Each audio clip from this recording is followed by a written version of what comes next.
নতুন করে আমাদের যারা দায়িত্বশীল রয়েছেন, আমাদের বিভিন্ন সেক্টরে যারা বিশিষ্ট ব্যক্তিবর্গ রয়েছেন, তাদের সমন্বয়ে একটি সংস্কার কমিশন গঠন করা হবে।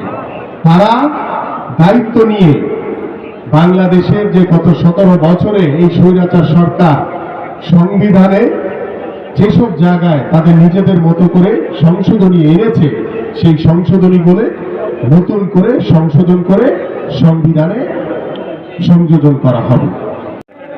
সাবেক যুবদলের রামনগর যুবদলের সাবেক সাধারণ সম্পাদক আদার আমার চুরির আমার মাদের কথা বলে যাচ্ছে, আপনার সামনে চলে আসছেন। জোনাল নেতৃত্ব মিছিল আসছে, আপনার মিছিল সামনে চলে আসছেন। বাম পাশে আপনার ঢুকে ডান পাশে আপনাদের ধন্যবাদ আদার মঞ্চের জন্য। সাধারণ ভাইয়ের আমার আর কিছুক্ষণের মধ্যে রামপুরা থানা